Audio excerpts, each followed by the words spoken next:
Hello. हाँ जी बच्चों, good evening. तो देखो बेटा, आज से अपन एक नया चैप्टर स्टार्ट करेंगे, ठीक है ना। आपकी जो बुक का जो सेकंड चैप्टर है ठीक है ना, वो अपन स्टार्ट करेंगे बच्चों, structure of atom. Good evening to all of you, है ना बच्चों, गुड इवनिंग। चलिए, अब ये जो स्ट्रक्चर ऑफ एटम है ना, हमें एटम की स्ट्रक्चर से रिलेटेड बातें करनी है। तो अब देखो बच्चों, बेटा रेगुलर हो जाओ। बच्चे दो चैप्टर से सीख चुके हो कि बेटा जो रेगुलर नहीं रह रहे उनको दिक्कत आएगी आगे। फिर आपको या तो बैकअप क्लास लेनी पड़ेगी या आपके कंसेप्ट ऐसे ही होंगे, है ना। तो क्लासेस रेगुलर अटेंड करें। चलिए बच्चों, अपना जो चैप्टर है सेकंड, स्ट्रक्चर ऑफ एटम, वो स्टार्ट करते हैं। तो सबसे पहले देखो बच्चों, मैं बात करता हूं एटम की, ठीक है ना। तो बच्चों अगर मैं एटम, तो बच्चों एक एटम में कितने पार्ट होते हैं? एक एटम में दो पार्ट्स में डिवाइड कर सकता हूं। देखो, एक तो न्यूक्लियर पार्ट, है ना, और एक होता है एक्स्ट्रा न्यूक्लियर पार्ट, है ना। न्यूक्लियर पार्ट का मतलब समझ गए? न्यूक्लियस के अंदर, जैसे सपोज आप ऐसे तो बताते हो कि ये न्यूक्लियस है, ठीक है, और इसके चारों तरफ इस तरह के आपके सर्कुलर ऑर्बिट होते हैं कि नहीं होते बच्चों? ऐसा होता है बच्चों। तो एक एटम में देखो दो पार्ट होते हैं, कौन कौन से? देखिए, दो पार्ट कौन कौन से एटम के अंदर?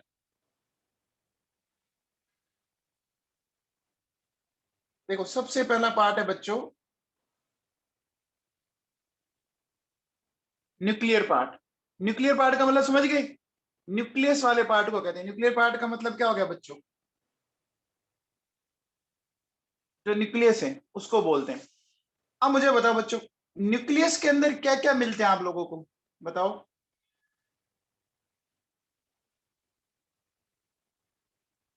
न्यूक्लियस के अंदर प्रोटॉन एंड न्यूट्रॉन मिलते हैं, सब अच्छे से जानते हैं, कोई ऐसा कुछ इश्यू नहीं है इसके अंदर, ठीक है ना। अब बताओ, प्रोटॉन और न्यूट्रॉन को कलेक्टिवली हम क्या बोलते हैं? न्यूक्लियन बोलते हैं। प्रोटॉन और न्यूट्रॉन को अगर हमें एक साथ बोलना है तो हम उनको न्यूक्लियन बोलते हैं बच्चों, न्यूक्लियन, ठीक है ना। फिर देखो बच्चों, नेक्स्ट नेक्स्ट सेकंड है एक्स्ट्रा न्यूक्लियर पार्ट, है ना। मतलब न्यूक्लियस को छोड़कर जो पार्ट बच गया। अब बताओ बच्चों, न्यूक्लियस को छोड़कर जो पार्ट बच गया वो क्या है? वो हमारे ऑर्बिट्स है क्या बच्चों? न्यूक्लियस को छोड़कर जो पार्ट बच गया वो ऑर्बिट्स हैं। और इन ऑर्बिट्स के अंदर क्या होते हैं बच्चों, बताओ। इलेक्ट्रॉन्स होते हैं क्या? होते हैं बच्चों। ये बात आप लोगों को समझ में आ गई अच्छे से? बोलो बेटा, ठीक है ना। अब देखो बच्चों सुनो, तो हमने क्या बोला, एक एटम को अपन दो पार्ट में डिवाइड करते हैं, है ना। एटम के मेनली ब्रॉड, है ना, ब्रॉड पार्ट्स में डिवाइड कर सकते हैं। कौन कौन सा? पहला part nuclear part. Nuclear part का मतलब इसमें न्यूक्लियस आ जाए, न्यूक्लियस के अंदर प्रोटॉन एंड न्यूट्रॉन आ गए। न्यूट्रॉन और प्रोटॉन को कलेक्टिवली अपन न्यूक्लियॉन्स बोल सकते हैं। न्यूक्लियस को छोड़कर जो बाहर वाला पार्ट बच गया जिसको अपन बोलते हैं ऑर्बिट्स, इनके अंदर इलेक्ट्रॉन्स होते हैं। बच्चों समझ में आ गया?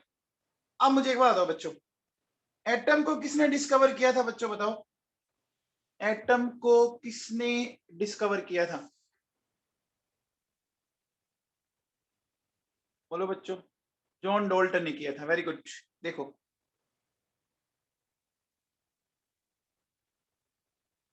Atom was discovered by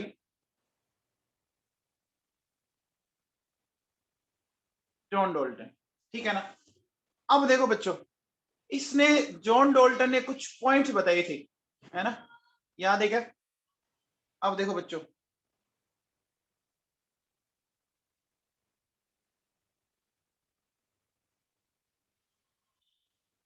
John Dalton ने कुछ पॉइंट बोले थे एटम से रिलेटेड, बता सकते हैं बच्चों क्या होता है? जॉन डोल्टन ने ये बोला कि जो एटम है ना, वो जो हमारा मैटर है, उस मैटर की बेसिक यूनिट है। जो हम हमारे सामने कोई भी मैटर है ना, उसकी सबसे बेसिक यूनिट है क्या? स्मॉलेस्ट फंडामेंटल यूनिट है क्या? क्या ये बात सही है? ये उसकी सबसे फंडामेंटल यूनिट है, सिंपलेस्ट यूनिट ऑफ पार्टिकल्स है। अब बताओ बच्चों, उसने ये भी बोला कि एक ही सब्सटेंस के जो एटम्स होते हैं, है ना, एक ही सब्सटेंस के जो एटम्स होते हैं वो एक जैसे होते हैं। जैसे हाइड्रोजन के सारे एटम एक जैसे होंगे, ऑक्सीजन के सारे एटम एक जैसे होंगे, लेकिन क्या हाइड्रोजन और ऑक्सीजन के एटम एक जैसे हो सकते हैं क्या? हाइड्रोजन और ऑक्सीजन के एटम एक जैसे हो सकते हैं? नहीं हो सकते ना, डिफरेंस होगा ना बच्चों, होगा बच्चों। अच्छा, इसने फिर एक ये बोला कि एटम को हम क्या करनी, डिवाइड नहीं कर सकते, एटम इनडिविजिबल है, डिवाइड नहीं किया जा सकता ना। बोलो बच्चों, डिविजिबल नहीं है ना, एटम को हम आगे डिवाइड नहीं कर सकते। क्या इसकी ये बात सही थी या गलत थी? इसकी ये बात सही थी या गलत थी? ये बात गलत है बच्चों, ये बात रॉन्ग थी उसकी, थी ना बच्चों। एटम को डिवाइड किया जा सकता है, एटम को अपन फर्दर और डिवाइड कर सकते हैं, है ना बच्चों, समझ में आ गया? बोलो बच्चों। तो देखो, इसने जो बोला, क्या क्या पॉइंट्स बोले थे जॉन डाल्टन थ्योरी में, पॉइंट क्या था? सबसे पहला पॉइंट तो क्या था, मैं कह सकता हूं कि बेसिक यूनिट ऑफ मैटर वो क्या होता है? वो एटम होता है, ठीक है। फिर देखो बच्चों, अपन क्या कह सकते हैं, एटम्स ऑफ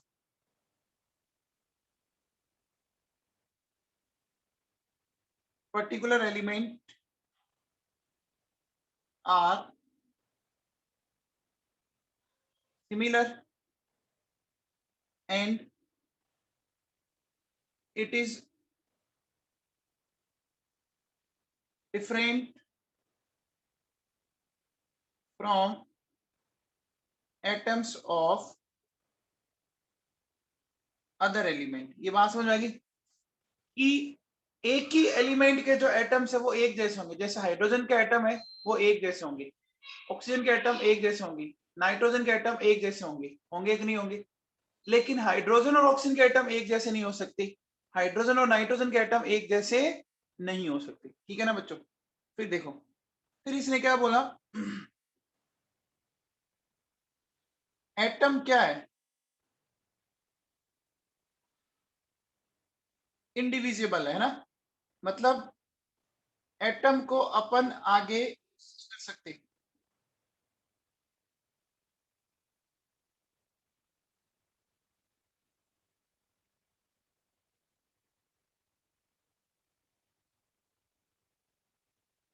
हम इसको आगे स्मॉलर यूनिट्स के अंदर डिवाइड नहीं कर सकते बच्चों, समझ में आ गया? ये नॉर्मल नॉर्मल सी बातें हैं जो आप लोगों ने 9th 10th में पढ़ रखी है, ऐसा मुझे पता है, पढ़ा है ना बच्चों 9th 10th में, डाल्टन थ्योरी 9th 10th में आपकी आई हुई है। अब देखो बच्चों, अब अगर अपन आगे बात करते हैं, देखिए, अगर मैं आपसे पूछूं कि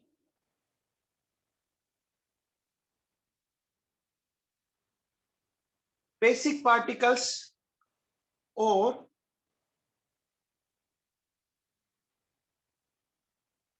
सब atomic particles of an atom, बताओ बच्चों, एक एटम्स के बेसिक पार्टिकल या सब एटॉमिक, मतलब एटम से और छोटे, तो कौन होते हैं बच्चों, बताओ कौन कौन होते हैं? इलेक्ट्रॉन, प्रोटॉन, न्यूट्रॉन, सबको पता है, ये होता है ना बच्चों, इलेक्ट्रॉन, प्रोटॉन, न्यूट्रॉन। तो अब देखो बच्चों, सुनो कौन कौन से हैं हमारे पास।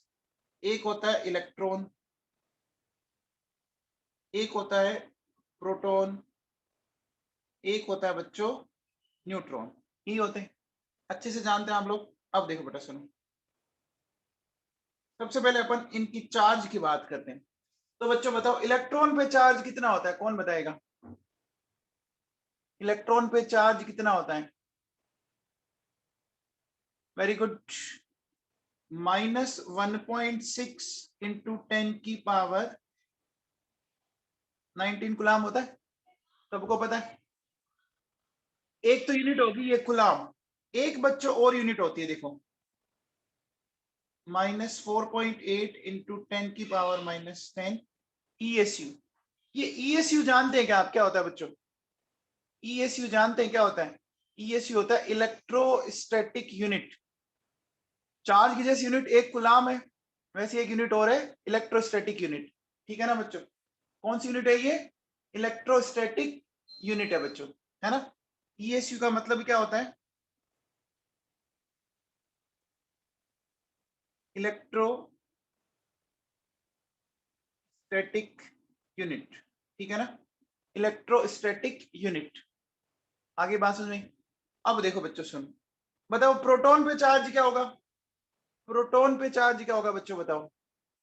इतना कितना ही होगा, लेकिन वो माइनस में ना होकर बच्चों किस में हो जाएगा? वो प्लस में हो जाएगा। 1.6 इंटू 10 की पावर माइनस 19 कूलाम, ये क्या हो जाएगा? प्लस 4.8 इंटू 10 की पावर माइनस 10 इलेक्ट्रोस्टैटिक यूनिट। अब आ जाओ बच्चों, बात करें न्यूट्रॉन की, तो न्यूट्रॉन पे क्या होगा बच्चों बताओ? न्यूट्रॉन पे तो जीरो होता है, सबको ही पता है बच्चों। तो बेटा ये बात आप लोगों को समझ में आ गई, न्यूट्रॉन पे चार्ज कोई होता नहीं है ना। अब आ जाओ बच्चों, अपन बात करते हैं मास की, बात करते हैं, ठीक है ना। तो बताओ बच्चों इलेक्ट्रॉन का मास बताओ।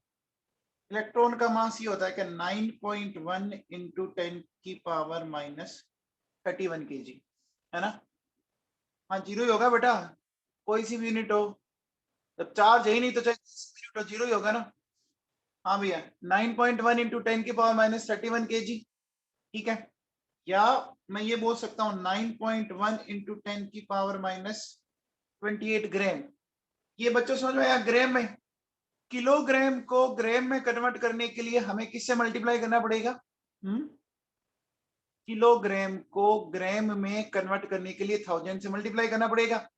तो जैसे ही मैं 1000 से मल्टीप्लाई करूंगा तो 10 की पावर माइनस 31 और 10 की पावर 3, 10 की पावर माइनस 28 बचेगा क्या? रुद्राक्ष तेरे को ये बात समझ में आ गई क्या? है रुद्राक्ष? अरे रुद्राक्ष तेरे को ये बात समझ में आ गई भाई?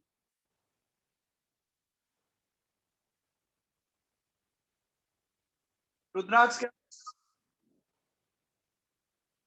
हाँ भैया। अब देखो, इसकी एक यूनिट और होती है बच्चों,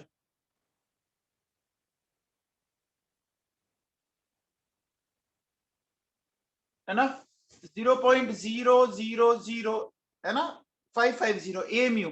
ये बच्चों AMU मैंने आपको पढ़ाया था क्या? AMU बच्चों पढ़ाया था क्या? एटॉमिक मास यूनिट पढ़ाया था ना बच्चों। 1 AMU किसके इक्वल होता है याद है?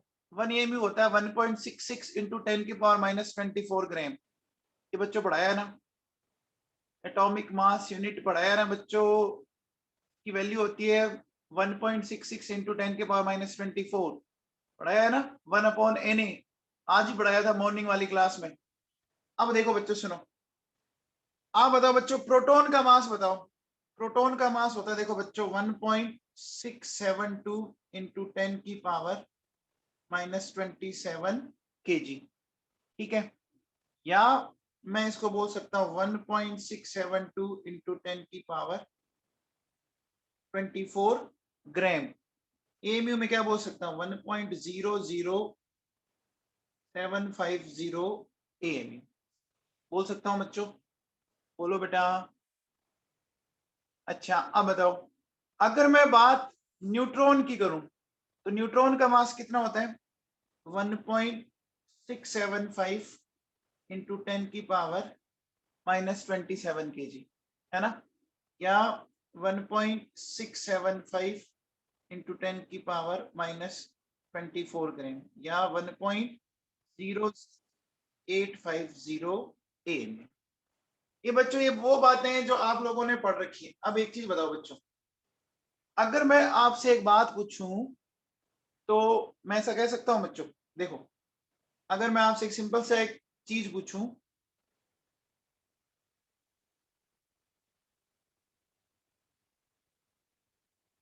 ऑर्डर ऑफ मास, बताओ बच्चों सबसे ज्यादा मास किसका है? किस पार्टिकल का मास ज्यादा बच्चों बताओ? न्यूट्रॉन का ना। न्यूट्रॉन के बाद प्रोटॉन, प्रोटॉन के बाद इलेक्ट्रॉन। वैसे अगर आप देखो तो न्यूट्रॉन और प्रोटॉन का मास क्या कह सकते हो? इक्वल भी था ना, कोई ज्यादा डिफरेंस नहीं है ना। न्यूट्रॉन एंड प्रोटॉन का मास ऑलमोस्ट इक्वल भी है क्या? 1.00750 1.00850। बोलो बच्चों इक्वल है कि नहीं है? बोल सकता हूं ना? बोलो, बोल सकता हूं बच्चों? तो न्यूट्रॉन का मास आप कहो तो बोल सकते हो थोड़ा सा ज्यादा या ऑलमोस्ट इक्वल है। जैसे कोई बोले कि 11 और 10, तो 11 और 10 में मैं ऐसा बोल सकता हूं कि 11 10 से बड़ा है, लेकिन कोई ज्यादा डिफरेंस भी नहीं है। अपन ऑलमोस्ट ऑलमोस्ट इक्वल भी बोल सकते हैं। बोल सकते हैं क्या बेटा? ऑलमोस्ट ऑलमोस्ट इक्वल भी बोल सकते हैं। अब देखो बच्चों सुनो, अब आप लोग एक बात बताओ बच्चों, अगर मैं क्या बोलूं कि same velocity of electron, proton and neutron, है ना, तो काइनेटिक एनर्जी का ऑर्डर क्या होगा? बताओ। अगर इलेक्ट्रॉन, प्रोटॉन, न्यूट्रॉन की वेलोसिटी सेम हो तो बच्चों काइनेटिक एनर्जी आप जानते हो बच्चों क्या होता है? हाफ एम वी स्क्वायर होती है क्या? ये आप लोगों ने पढ़ रखा है बच्चों, हाफ एम वी स्क्वायर होती है, होती है बच्चों। अब मुझे बताओ, मैं कह सकता हूं यहां से कि काइनेटिक एनर्जी मास के डायरेक्टली प्रोपोर्शनल होगी? काइनेटिक एनर्जी मास के डायरेक्टली प्रोपोर्शनल होगी क्या? देखो वेलोसिटी हमने सबकी सिमिलर बोली है बच्चों, चेक कीजिए, वेलोसिटी मैंने सबकी सिमिलर बोली है। तो अब बताओ बच्चों, अगर मैं काइनेटिक एनर्जी की बात करूं तो क्या हो जाएगा? न्यूट्रॉन, प्रोटॉन एंड इलेक्ट्रॉन, ये आ जाएगा क्या ऑर्डर? न्यूट्रॉन, प्रोटॉन, इलेक्ट्रॉन आ जाएगा। बोलो बच्चों, सिमिलर वेलोसिटी होने पर जो मास का ऑर्डर आया वो कब आ गया कि नहीं आ गया बच्चों? बताओ, आ गया? अब देखो बेटा नेक्स्ट, क्या मैं ऐसा कह सकता हूं कि mass of neutron and mass of proton almost equal है? कह सकता हूं? कह सकता हूं क्या? अच्छा, फिर मैं एक चीज ये भी कह सकता हूं क्या कि मास ऑफ प्रोटॉन और मास ऑफ न्यूट्रॉन ये होता है बच्चों लगभग लगभग इतने टाइम, है ना। मास ऑफ प्रोटॉन या मास ऑफ जो न्यूट्रॉन है वो इलेक्ट्रॉन के मास का 1836 टाइम होता है। होता है क्या? आप क्या करो बच्चों, जो हमारे पास मास है उससे डिवाइड लगा के देख लो। कैसे लगा के देखोगे?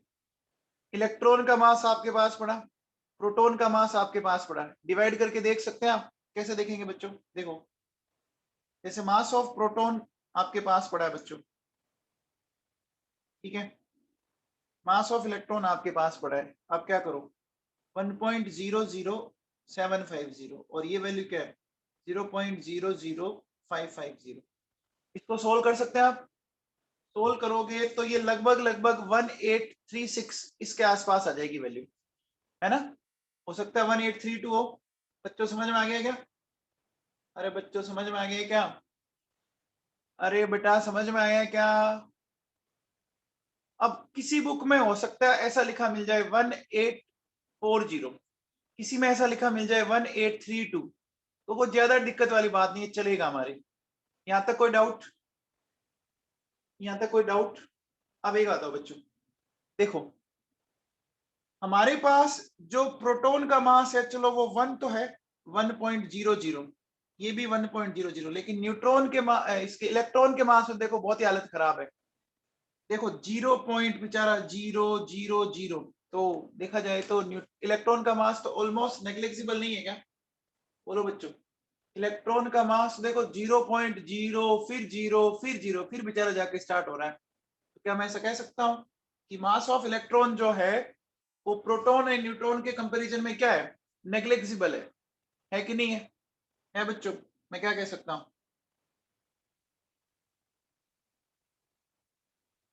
Mass of electron is almost negligible, है ना, in comparison to mass of proton and neutron.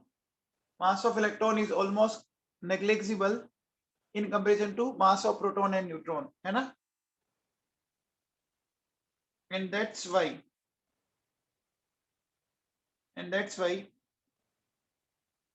mass of electron is not considered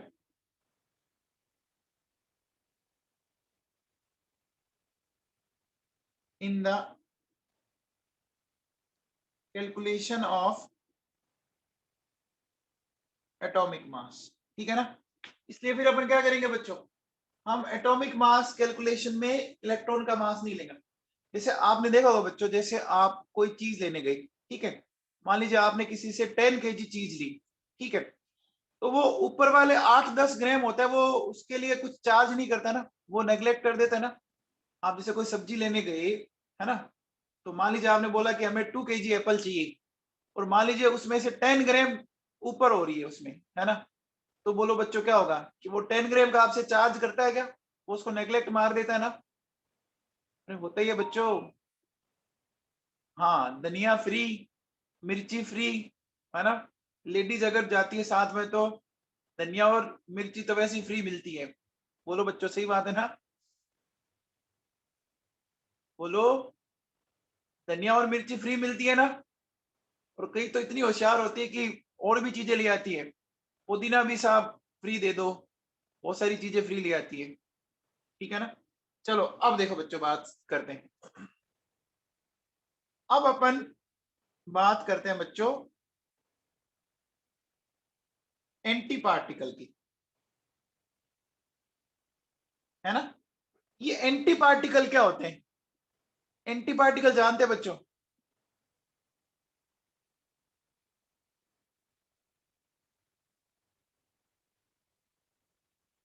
देखो एंटी पार्टिकल का मतलब क्या होता है, देखो बहुत सिंपल सा मामला है। एंटी का मतलब अपोजिट, एंटी का मतलब अपोजिट, ठीक है ना। एंटी का मतलब है अपोजिट चार्ज वाले पार्टिकल, ठीक है। चार्ज ही सिर्फ अपोजिट होगा, बाकी सब कुछ वही होगा, है ना। तो जैसे मैं अगर आपसे बोलूं बच्चों एंटी पार्टिकल ऑफ इलेक्ट्रॉन, ठीक है, अब इलेक्ट्रॉन का जो एंटी पार्टिकल है ना उसको क्या बोलते हैं बच्चों, पता है क्या, इसको बोलते हैं पॉजिट्रॉन, है ना। इलेक्ट्रॉन के जो एंटी पार्टिकल है उसको बोलते हैं पॉजिट्रॉन। देखो चार्ज अलग होगा लेकिन मास अलग नहीं होगा। तो पॉजिट्रॉन की अगर मैं बात करूं ना, तो देखो बच्चों क्या होगा, charge is similar to proton but mass is similar to electron. भाई इलेक्ट्रॉन पे चार्ज किस में होता है बच्चों बताओ, इलेक्ट्रॉन पे चार्ज किस में होता है, नेगेटिव में। और एंटी पार्टिकल है तो एंटी पार्टिकल पे जो चार्ज होगा, अरे रुद्राक्ष इसमें मैंने क्या लिखा है ढंग से पढ़, चार्ज अलग है, मास तो इलेक्ट्रॉन जितना ही है। रुद्राक्ष क्या लिखा हुआ है, कुछ समझ में आ रहा है क्या, मास इसका प्रोटॉन जितना है क्या।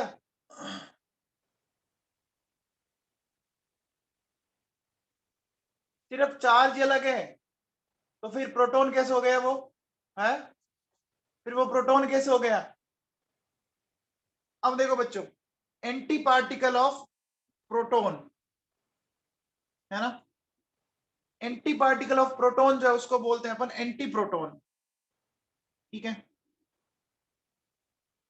अब देखो बच्चों प्रोटॉन पे चार्ज किस में होता है बच्चों बताओ, प्रोटॉन में चार्ज किस में होता है बच्चों बताओ, प्लस में होता है। तो एंटी प्रोटॉन पे चार्ज किस में होगा, एंटी प्रोटॉन पे चार्ज किस में होगा, माइनस में होगा। तो मैं कह सकता हूं माइनस का मतलब इलेक्ट्रॉन जैसा हो गया, माइनस का मतलब इलेक्ट्रॉन जैसा हो गया, बोलो बच्चों, है ना। लेकिन इसका मास किसके इक्वल होगा, मास किसके इक्वल होगा, मास तो प्रोटॉन जैसे ही होगा।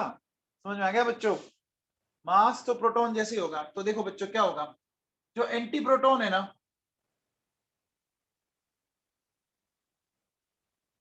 देखो क्या, charge is similar to electron but mass is similar to proton. ठीक है, मास किसके सिमिलर होगा? प्रोटॉन के सिमिलर होगा। बच्चों ये बात समझ में आएगी? एंटी पार्टिकल का मतलब सिर्फ और सिर्फ किससे? एंटी पार्टिकल का मतलब सिर्फ और सिर्फ किससे बच्चों? एंटी पार्टिकल का मतलब सिर्फ और सिर्फ चार्ज से है बच्चों। समझ में आ गया? ठीक है, मास में डिफरेंस नहीं आएगा। अब आ जाओ बच्चों सुनो, अब मुझे बताओ बच्चों, इस दुनिया का मिनिमम पॉसिबल चार्ज कौन सा है? मिनिमम, गजल क्या डाउट है?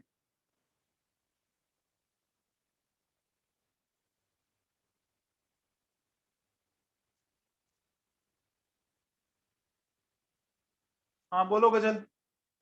सर इलेक्ट्रॉन और पॉजिट्रॉन का मास सेम होगा क्या? इलेक्ट्रॉन और पॉजिट्रॉन का मास सिमिलर होगा। Okay sir. मैंने एंटी पार्टिकल में क्या बोलना, सिर्फ और सिर्फ चार्ज अपोजिट होगा, मास तो वही रहेगा। ठीक है, आगे क्या समझ में?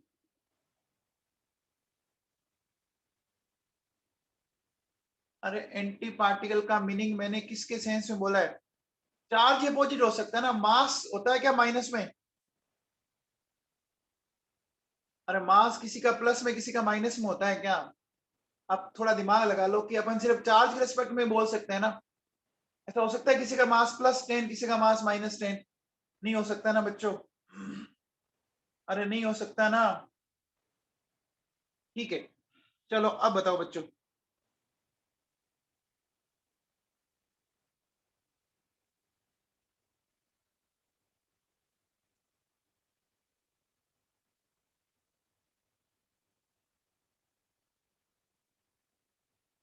बताओ बच्चों, minimum possible charge of nature, इस नेचर का मिनिमम पॉसिबल चार्ज कौन सा है? इस नेचर का मिनिमम पॉसिबल चार्ज कौन सा है? इलेक्ट्रॉन के चार्ज के इक्वल है ना? कितना है बच्चों? 1.6 इंटू 10⁻⁻19 कूलम। ये जो है वो मिनिमम पॉसिबल चार्ज है बच्चों। इतना जो चार्ज है, इलेक्ट्रॉन प्रोटॉन पे चार्ज सिमिलर ही तो होता है। इलेक्ट्रॉन प्रोटॉन पे चार्ज तो सिमिलर ही होता है ना बच्चों, बस एक का प्लस में एक का माइनस में। आगे बात समझ में? अरे आगे बात समझ में, बोलो। तो इससे छोटी वैल्यू तो पॉसिबल नहीं है ना, इससे छोटी वैल्यू तो पॉसिबल नहीं है ना बच्चों। ठीक है ना? तो अब मुझे बताओ बच्चों, अगर मैं आपसे पूछूं, ये तो बच्चों क्या हो गया, मैं बोलूं कि चार्ज ऑफ, है ना, चार्ज ऑफ 1 मोल इलेक्ट्रॉन। बताओ बच्चों, charge of 1 mole electron find out करना है हमें। तो ये जो 1.6 इंटू 10⁻⁻19 कूलम है वो एक इलेक्ट्रॉन का है ना? वेरी गुड राहुल बेटा, ये एक इलेक्ट्रॉन का है। हमें 1 मोल का पूछा है। वेरी गुड यथार्थ, है ना? Very good Gorika, Hiteshi. तो आप बताओ बच्चों, 1 मोल का मतलब हम एवोगैड्रो नंबर से मल्टीप्लाई करेंगे क्या? 1 मोल में कितने इलेक्ट्रॉन होंगे? एवोगैड्रो नंबर से मल्टीप्लाई करेंगे। इसको सोल्व करने पर लगभग लगभग ये आता है बच्चों, तो सोल्व करने पर लगभग लगभग आता है 96500 कूलम। आपको पता है क्या कि 96500 जो ये कूलम हमारे पास आया, इसको अपन ये भी बोलते हैं बच्चों 1 फैराडे। बोलते हैं क्या इसको अपन? 1 फैराडे भी बोलते हैं क्या?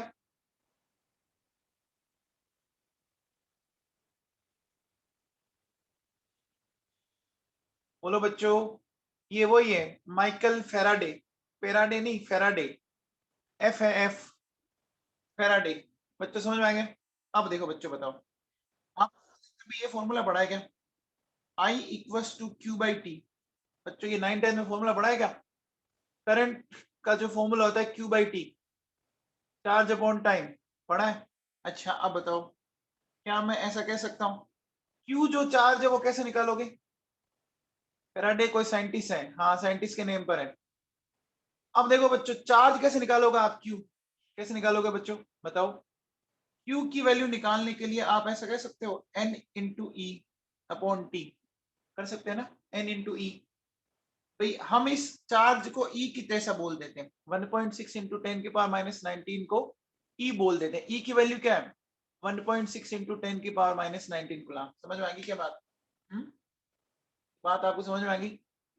ये फॉर्मूला मेरे हिसाब से, ये फॉर्मूला मेरे हिसाब से आप लोगों ने 9 10 में पढ़ा है ना? अब एक सिंपल सा क्वेश्चन बताओ, अगर मैं कहता हूं कि if 1 ampere current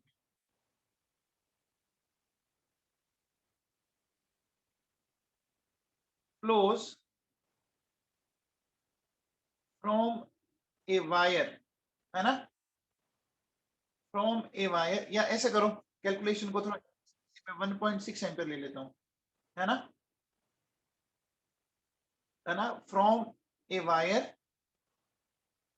for 1 second, then how many electrons will pass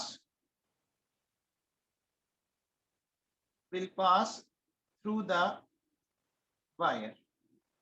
ये हमें पूछा बच्चों, तो बहुत ही सिंपल सा क्वेश्चन है। वेरी गुड, स्लो काहूजा, राहुल फ्लोदिया, गुड। देखो हमारे पास बच्चों फॉर्मूला ये है बेटा, आई की वैल्यू कितनी है? 1.6, हमें एन निकालना है, तो इलेक्ट्रॉन का चार्ज या ई की वैल्यू ये है, ये हो गया बच्चों। यहां से देखो ये कैंसिल आउट, तो एन की वैल्यू क्या आ जाएगी? ये हो गया 1/10 की पावर माइनस 19, यानी ये हो गया 10 की पावर प्लस 19। हो गया बच्चों, 10 की पावर प्लस 19 आ गया है क्या? रुद्राक्ष कुछ समझ में आ रहा है तेरे को? रुद्राक्ष कुछ समझ में आ रहा है तेरे को?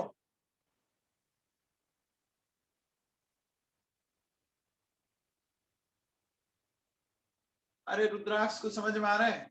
चलो ये बताओ भैया, calculate charge of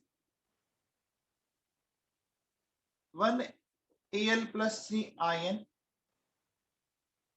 and 1 O minus 2 ion in coulomb.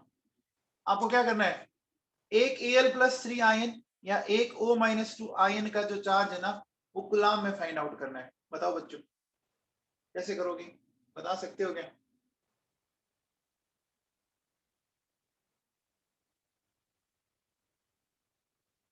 Very good Rahul Flodiya, good बेटा। देखो बच्चों बहुत सिंपल सी बात है, कैसे करेंगे ध्यान दीजिए। वेरी गुड, देखो बच्चों कैसे करोगे, सुनो।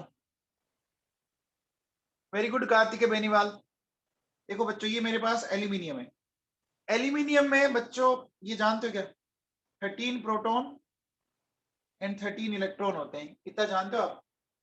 एल्यूमिनियम में 13 ही प्रोटॉन है, 13 इलेक्ट्रॉन है, इतना आप जानते हैं बच्चों? जानते हो क्या? अब देखो बेटा मैंने क्या किया, इसमें से क्या किया बच्चों, मैंने 3 इलेक्ट्रॉन हटा दिए, ठीक है ना, इसमें से 3 इलेक्ट्रॉन हटा देंगे तभी तो प्लस 3 चार्ज आएगा। बोलो बेटा प्लस 3 क्यों आया? देखो 13 प्रोटॉन एंड 10 इलेक्ट्रॉन। अब बताओ बच्चों, 13 प्रोटॉन पे चार्ज हो गया +13, 10 इलेक्ट्रॉन पे चार्ज हो गया -10, क्या इस पे ओवरऑल प्लस 3 चार्ज नेट हो गया? ओवरऑल प्लस 3 चार्ज नेट हो गया। अब जो चार्ज जनरेट हुआ जो चार्ज जनरेट हुआ क्या वो प्रोटॉन के कारण हुआ क्या? अरे कितने प्रोटॉन के कारण चार्ज जनरेट हुआ बच्चों, बताओ कितने प्रोटॉन एक्सेस में? बताओ बच्चों, 3 प्रोटॉन एक्सेस में है ना? अरे देखो बच्चों, 3 प्रोटॉन एक्सेस में है कि नहीं है? है। तो 3 प्रोटॉन अगर एक्सिस में है तो मैं क्या कह सकता हूं बच्चों, बताओ चार्ज क्या आ जाएगा?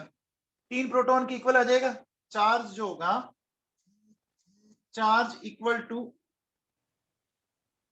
3 प्रोटॉन होगा। हो जाएगा बच्चों, क्या कर दोगे? 3 इंटू 1.6 इंटू 10 की पावर माइनस 19, यानी ये आ गया मेरे पास। आ गया क्या? अरे बच्चों समझ में आया क्या? मैंने जो बोला वो समझ में आया क्या बच्चों? न्यूट्रल एल्यूमिनियम में प्रोटॉन इलेक्ट्रॉन बराबर थे, मैंने इसमें से क्या किया बच्चों? हटा दिया। बच्चों समझ में आया क्या? अब जैसे देखो बच्चों, ऑक्सीजन वाले की बात करते हैं, ऑक्सीजन वाले की बात करते हैं। Very good Rahul Flodiya. देखो 8 प्रोटॉन 8 इलेक्ट्रॉन, कार्तिक बेनीवाल बहुत बढ़िया बेटा। अब देखो बच्चों सुनो, मैंने इसमें क्या किया बच्चों? 2 इलेक्ट्रॉन ऐड कर दिए, तो 2 इलेक्ट्रॉन ऐड करती 8 प्रोटॉन और 10 इलेक्ट्रॉन। इस बार बताओ बच्चों ओवरऑल क्या आ गया? कौन ज्यादा है? 8 प्रोटॉन और 2 इलेक्ट्रॉन, तो 2 इलेक्ट्रॉन ज्यादा है ना? मैं कह सकता हूं बच्चों इसका मतलब यहाँ पर 2 इलेक्ट्रॉन ज्यादा है। तो अब देखो बच्चों क्या होगा? चार्ज इक्वल टू 2 इलेक्ट्रॉन है ना? तो देखो बेटा 2 इंटू माइनस 1.6 इंटू 10 की पावर माइनस 19, यानी माइनस 3.2 इंटू 10 की पावर माइनस 19। आदित्य प्रताप सिंह बेटा समझ में आया तेरे को? आदित्य प्रताप सिंह समझ में आया?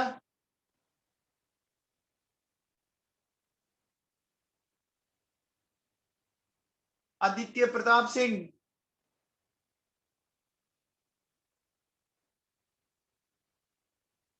बेटा वो मैंने 2 इलेक्ट्रॉन लिख दिया ना, मैंने 2 इलेक्ट्रॉन का चार्ज लिख दिया ना। इलेक्ट्रॉन लिख रहे हैं मतलब अपने आप अंडरस्टूड है ना? फिर 400 मैंने माइनस भी तो लिखा है। आगे गौरी का पारिक समझ में? ठीक है भैया। चलो अब एक बात बताओ बच्चों, अगर मैं आपसे पूछूं कि calculate charge of 1 mole Na plus Mg plus 2 Al plus 3, बताओ बच्चों charge of 1 mole Na plus Mg plus 2 Al plus 3, बताओ बच्चों।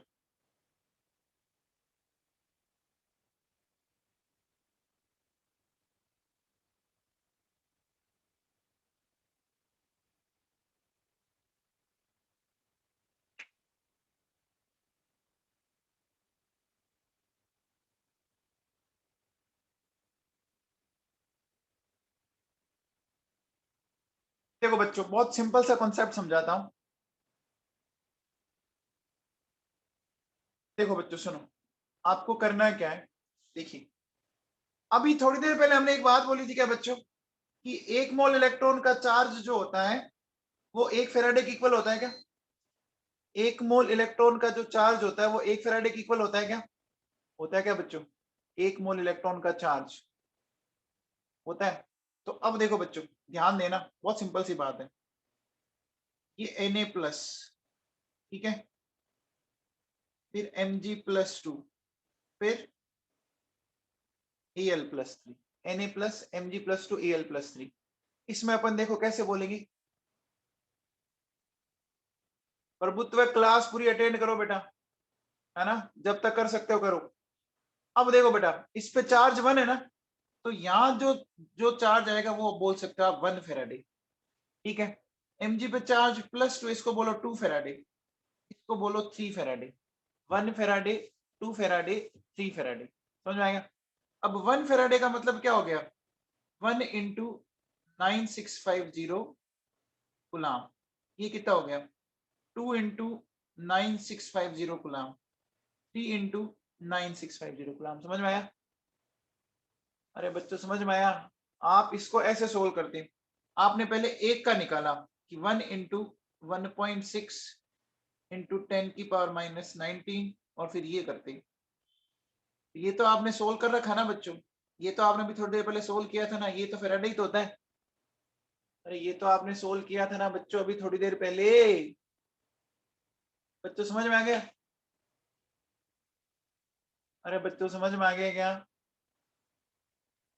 इतना चार्ज है ना, मोल के अकॉर्डिंग बात करें तो फैराडे में बोल दो। बच्चों समझ में आई बात?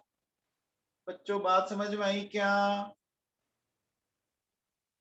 आप बताओ, अगर मैं आपसे ये बोलूं, अगर मैं आपसे ये बोलूं कि बताओ बच्चों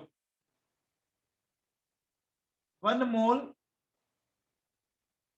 Sn+4 है, कितने फैराडे चार्ज है? 1 मोल Sn+4 है, कितने फैराडे चार्ज है?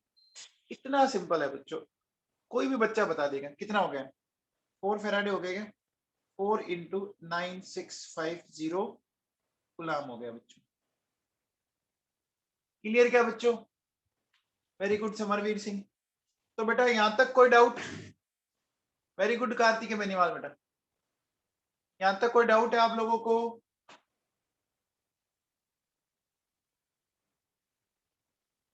कोई डाउट है बच्चों? नहीं है?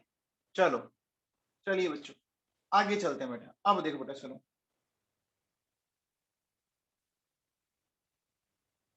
बच्चों हाइड्रोजन एटम को जानते हो आप? एटम की न्यूक्लियस में देखो बच्चों क्या क्या होता है, एक प्रोटॉन और 0 न्यूट्रॉन होता है क्या? हाइड्रोजन एटम की न्यूक्लियस में एक प्रोटॉन और 0 न्यूट्रॉन होता है क्या बच्चों? पहले ये बताओ। हाइड्रोजन की न्यूक्लियस में कोई न्यूट्रॉन नहीं होता है, याद है क्या? और इसके चारों तरफ जो ये सर्कुलर ऑर्बिट है, इसमें बच्चों ये एक इलेक्ट्रॉन होता है, याद है क्या बच्चों? हाइड्रोजन इस दुनिया का एकमात्र ऐसा एलिमेंट है जिसकी न्यूक्लियस में कोई भी न्यूट्रॉन नहीं होता, एकमात्र ऐसा एटम जिसका एटॉमिक नंबर और मास नंबर इक्वल होता है ना? तो अब देखो बच्चों सुनो, अब इसको आप कैसे लिखते हो?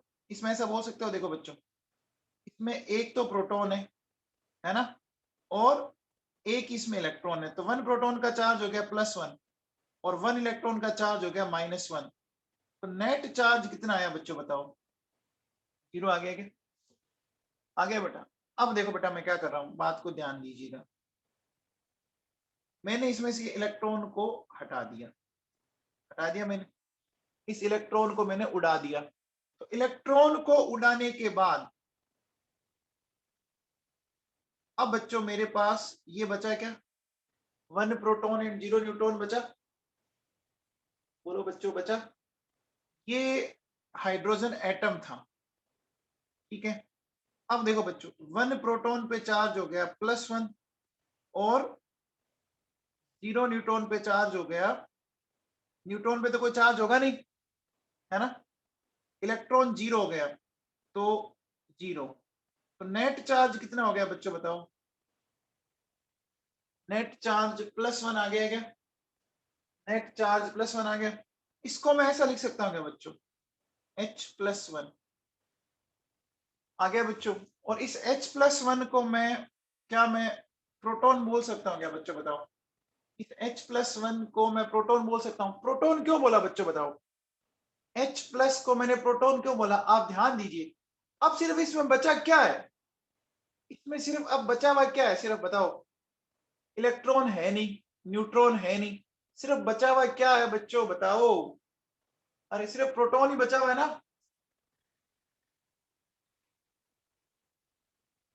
तो बच्चों बात समझ में आ गई? सिर्फ प्रोटॉन बचा हुआ है, न्यूट्रॉन तो है ही नहीं बेटा, न्यूट्रॉन तो इसमें है ही नहीं। तो बोलो बच्चों अगर सिर्फ प्रोटॉन बचा हुआ है तो मैं इसमें इसको क्या बोल सकता हूँ? H+ को अपन प्रोटॉन बोल सकते हैं, ये बहुत काम की बात है। H+ को अपन प्रोटॉन बोल सकते हैं, ठीक है ना? ये बात आप लोगों को समझ में आ गई? अब आओ देखो बच्चों सुनो, अब मैं नेक्स्ट बात करता हूं आपसे। नेक्स्ट देखो बच्चों सुनो,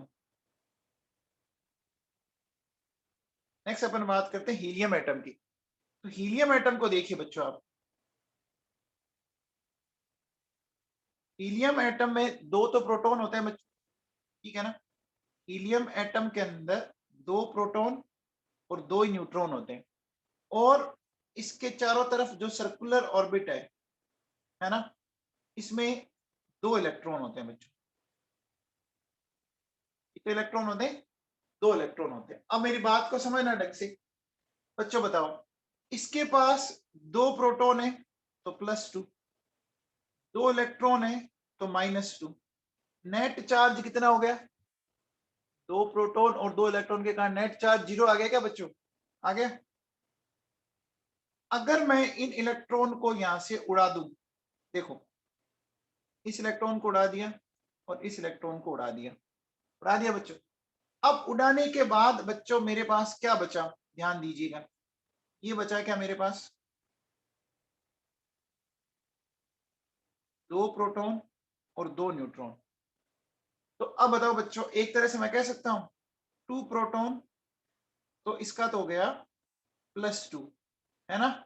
0 इलेक्ट्रॉन तो 0, तो नेट चार्ज कितना आ गया बच्चों? +2 आ गया क्या? +2 आ गया। तो अब बताओ बच्चों, इस हीलियम पे चार्ज +2 आ गया क्या? इस हीलियम पे चार्ज +2 आ गया क्या बच्चों? अच्छा, आपको पता है बच्चों, इसी को अपन क्या नाम देते हैं? इसी को अपन क्या नाम देते हैं बच्चों, जानते हो क्या? इसी को बोलते हैं alpha particle. Very good Kartikeya Beniwal. इसी को अपन क्या बोलते हैं बच्चों? अल्फा पार्टिकल बोलते हैं। बोलते हैं क्या बच्चों? सुना है क्या आप लोगों ने अल्फा पार्टिकल के बारे में? कुछ पढ़ा होगा ना अल्फा पार्टिकल। तो अब देखो बच्चों, सुनो एक चीज ध्यान दीजिए। सुना है ना? देखो बेटा, आपको क्या ध्यान रखना है? देखो बच्चों, एक तो सिंबल होता है, सिंबल के इधर तो होगा बच्चों चार्ज, और सिंबल के इस साइड होगा मास, है ना। हाँ, gold foil experiment, very good बच्चों। तो सिंबल लिखा होगा, सिंबल के देखो एक होता है सुपर स्क्रिप्ट, एक होता है सब स्क्रिप्ट। तो जो सब स्क्रिप्ट है वो तो हो गया चार्ज, ये तो सब स्क्रिप्ट हो गया बच्चों, और ये सुपर स्क्रिप्ट हो गया, वो हो गया मास, है ना। अब देखो बच्चों सुनो, मैं इस अल्फा पार्टिकल को ऐसे लिखता हूं, देखो बच्चों He2N4, अपन इसको ऐसा लिखते हैं α2N4, ये समझ में आया? इसका मतलब बच्चों बताओ, इसका मतलब क्या हुआ? समझ पा रहे हो आप कि अल्फा पार्टिकल का मास तो कितना है? अरे अल्फा पार्टिकल का मास तो कितना है बच्चों? 4 है ना। 4 कैसे पता लगा आपको? 4 क्यों बोला? अरे 4 क्यों बोला बच्चों, बताओ। देखो बच्चों, दो प्रोटॉन और दो न्यूट्रॉन है, दो प्रोटॉन और दो न्यूट्रॉन है ना, है बच्चों, तो 4 हो गया। और बताओ बच्चों, चार्ज मैंने 2 क्यों बोला? क्योंकि आप याद करो, हमने दो इलेक्ट्रॉन हटाए। बच्चों समझ में आ गया क्या? बच्चों ये बात आप लोगों को समझ में आ गई? अरे बेटा समझ में आ गई तो देखो बेटा, मैं क्या बोल सकता हूँ, देखिए जो अल्फा पार्टिकल है, ठीक है ना,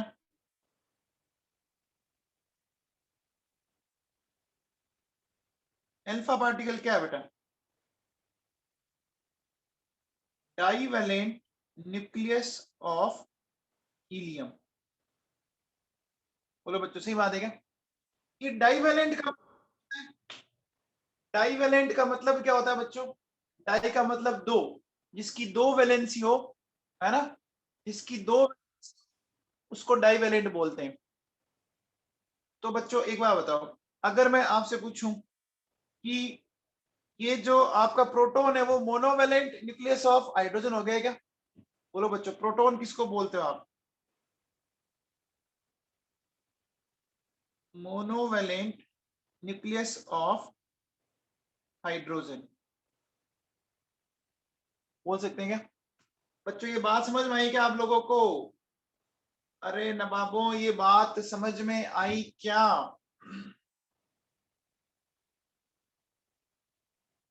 अल्फा पार्टिकल समझ में आ गया?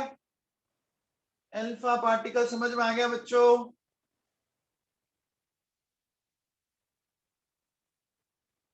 ठीक है भैया, अब आ जाओ बच्चों, आगे बात करते हैं अपन। नेक्स्ट देखो बच्चों, सुनो।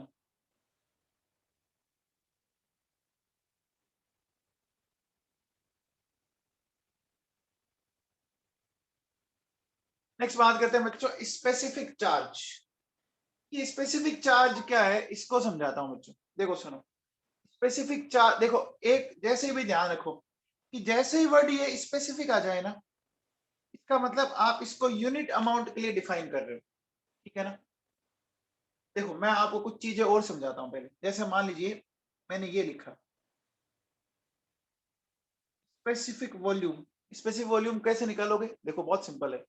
आपको क्या करना है बच्चों, वॉल्यूम अपॉन मास, ठीक है। मैंने ये बोला स्पेसिफिक एरिया, क्या लिखोगे? स्पेसिफिक एरिया का फॉर्मूला क्या लिखोगे बच्चों, बताओ? Area upon mass.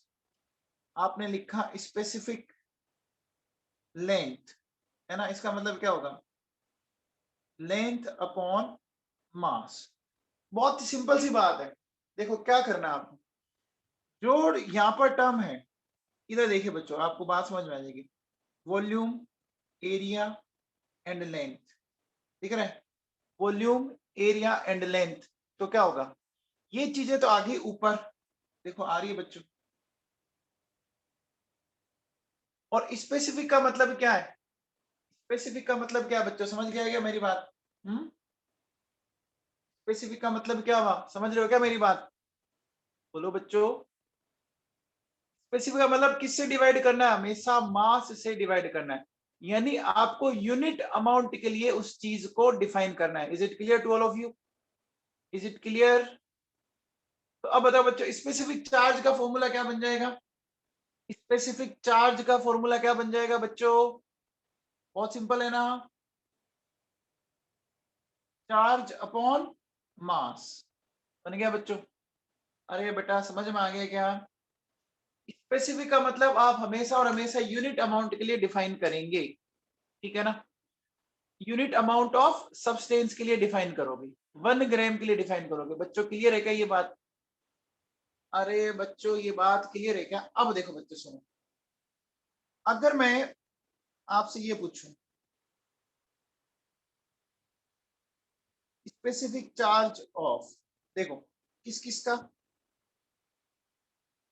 इलेक्ट्रॉन का, फिर प्रोटॉन का, फिर न्यूट्रॉन का, फिर अल्फा पार्टिकल। स्पेसिफिक चार्ज किस किस का पूछ रहे हैं?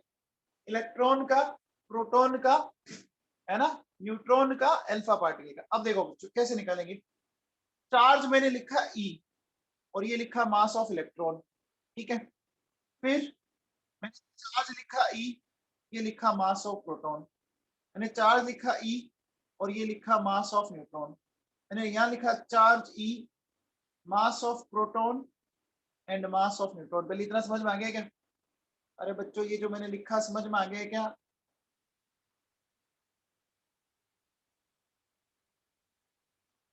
ये जो मैंने लिखा समझ में आया?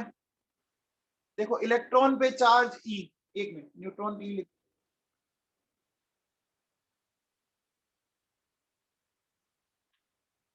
आपको पता होगा बच्चों, इलेक्ट्रॉन एंड प्रोटॉन पे जो चार्ज होता है उसका मैग्नीट्यूड सिमिलर होता है। साइन को अगर छोड़ दें तो अपन, अरे साइन को अगर छोड़ दें तो सिमिलर होता है। न्यूट्रॉन पे 0 होता है।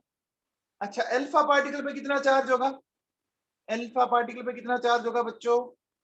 याद है क्या? अभी थोड़ी देर पहले +2 ही आया था। अरे ये देखो डाइवेलेंट, अभी बोला था ना आपने, +2 चार्ज आया था। तो अब देखो बच्चों मैंने लिख दिया mass of electron, mass of proton, mass of neutron. ये मैंने लिखा, ये आपको समझ में आया? हम्म। अब बच्चों एक बात बताओ, अभी थोड़ी देर पहले आप लोगों ने ये बोला था क्या कि जो इलेक्ट्रॉन का मास होता है वो प्रोटॉन के मास का 1836 टाइम होता है ना? वन क्या, 1/1836 टाइम, ऐसा आपने लिखा था क्या अभी थोड़ी देर पहले? देखो कि मास ऑफ इलेक्ट्रॉन जो होगा वो मास ऑफ प्रोटॉन, ऐसा कुछ होगा क्या? होगा क्या बच्चों? मास ऑफ इलेक्ट्रॉन को मैं ऐसा लिख सकता हूँ क्या? अरे इलेक्ट्रॉन का मास भी थोड़ी देर पहले लिखा था ना, प्रोटॉन का मास इलेक्ट्रॉन के मास का 1836 टाइम होता है, ये देखो कहीं लिखा था। तो इलेक्ट्रॉन का मास निकालना है तो मैं डिवाइड लगा दूंगा क्या बच्चों? वेरी गुड कीर्ति पुरोहित। अरे इलेक्ट्रॉन का मास निकालना है तो मैं डिवाइड लगा दूंगा क्या प्यारे बच्चों? बोलो तो सही, है ना? तो अब देखो बच्चों सुनो, मैंने इसको क्या कर दिया, मैंने इसको ये लिख दिया बच्चों, देखो सुनो, मास ऑफ प्रोटॉन 1836, इसको मैंने ई पढ़ा रहने दिया, एम प्रोटॉन, ठीक है। इसको देखो बच्चों मैंने, ये तो जीरो है वैसे भी, कोई दिक्कत वाली बात नहीं है, ठीक है ना। इसको भी, ये तो जीरो है, पढ़ा रहने दो। अब बताओ बच्चों, एक बात बताओ कि प्रोटॉन और न्यूट्रॉन का मास ऑलमोस्ट इक्वल होता है क्या? प्रोटॉन और न्यूट्रॉन का मास ऑलमोस्ट इक्वल होता है क्या? तो 2 mp एंड 2 mn, क्या मैं इसको ऐसा लिख दूं क्या बच्चों? 4 mp कर दूं क्या? बताओ बच्चों, मैं 4 mp कर दूं क्या? कर दूं क्या? अरे प्रोटॉन और न्यूट्रॉन का मास बच्चों इक्वल होता है ना, मैं ऐसा लिख सकता हूं। अब देखो बच्चों मेरे पास क्या बचा, देखो ये बच गया 1836 ई अपॉन mp, ई अपॉन mp, ये बच गया 0, और ये बच गया आपका ई अपॉन 2mp, ये बच गया क्या? बोलो बच्चों, ये बच गया क्या? अब देखो इसमें से क्या हो रहा है,